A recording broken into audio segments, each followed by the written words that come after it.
The reason why a lot of people don't have money is because they don't believe they deserve money. They don't believe that they can have a certain amount of money.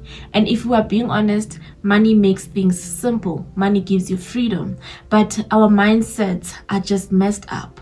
The way we were raised, like myself, I was raised in the rural areas, and we were told to never even ask for money. We were told to not even talk about money. Even at schools, we were not even taught about money. But that is not only in the rural areas. Schools don't teach us about money. They don't give us principles about money. So right now we are held captive by our own mindset. Hence we look at money and we see this God, and we look at people with money and we idolize them.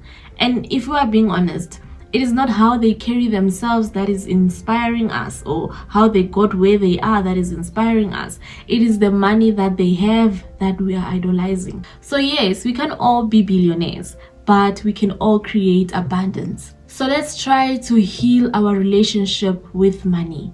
There's a phrase that says, money fears where it is being feared. So if you're afraid of giving money, or you're afraid of growing your money, money will never stay with you. There's a story in the book of Matthew that speaks of a master who gave talents to his servants, 3 servants. 1 decided not to invest his talent, and 2 decided to invest their talents. 1 decided to bury his talent, and when the master came back, he asked for those talents back.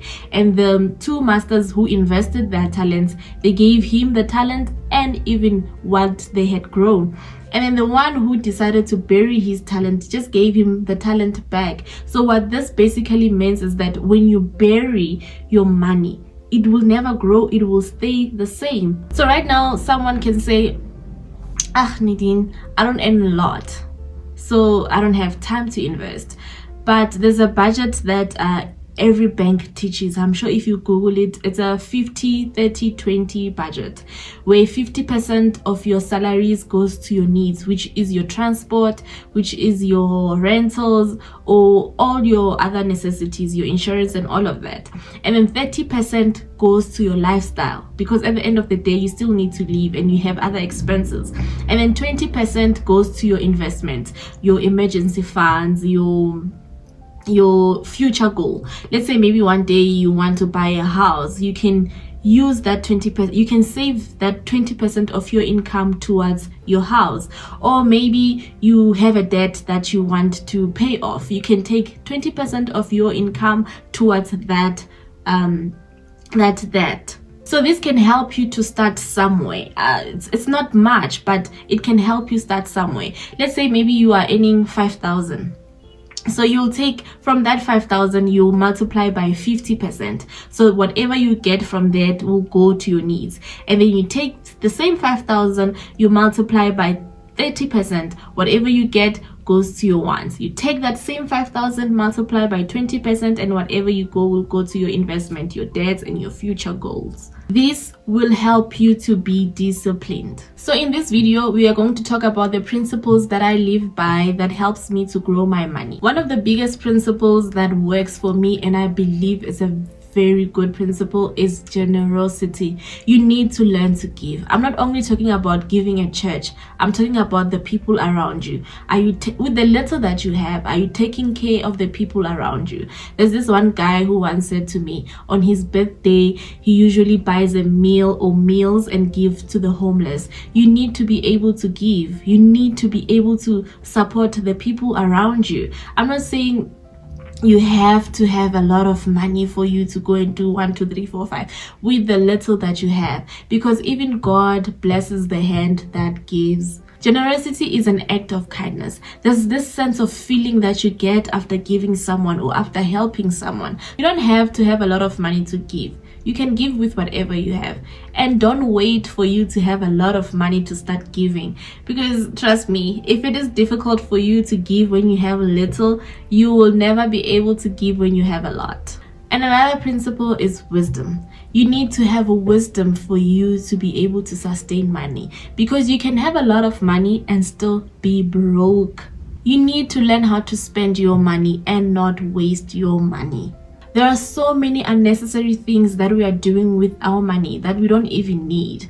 Hence, I'm saying you need to have wisdom to have money. because I'm talking about people who are trying to grow their money.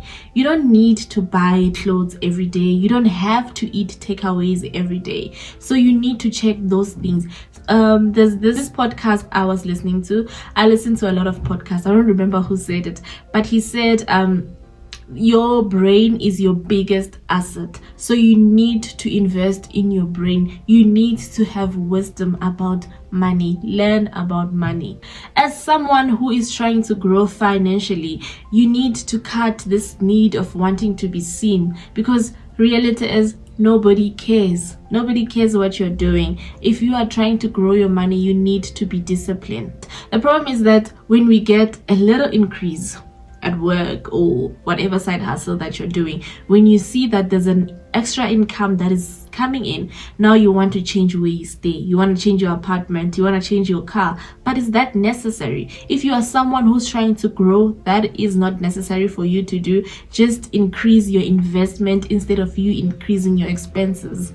Reality is, this is not going to be easy, because change is very, very, very uncomfortable. But if it's something that you really want, you want to grow financially and you want to know how to sustain or grow your money, you need to be disciplined. The last thing is learn. You always have to have a room to learn. Look at yourself, study yourself. What is making me broke and what makes me have money? And also look at the people around you. How are they doing it and how are they growing money? Also study, invest in yourself. We only study because we need a promotion at work. You need to study books. You need to read books that teaches you about money, how to invest and how to grow your money, how to, have businesses. Learn about that too. You need to invest in yourself. You need to invest in your brain. You need to invest in you growing your finances. And another thing, you need to ask yourself, what do I want? Look at your goals. What do I want? And go after that. There is nothing stopping you. If your goal is to buy a house in the next 2 years or is to buy a car, work on that. Work on your goal. Save to have that goal and be open to investing. Let's say right now what you want is to be financially free and to pay off your debts. You can take these 3 months or the next coming 3 months or 6 months to pay off your debts. It won't be easy because you will have to cut out things that you like, things like going out with friends, spending on takeaways or buying new clothes. But if your focus is to be debt free for the next 2 to 3 or 6 months, that you need to do. Let's say right now your goal is to save 100k. What you can do is increase your savings for the next 6 months or 3 months or 12 months. Or you can start a side hustle. You know what, friend? I can go on and on about financial principles. But that is it for today's message. I hope you take one of these principles and they can help you grow financially. And please don't forget to like, subscribe, and share with a friend in need. Bye.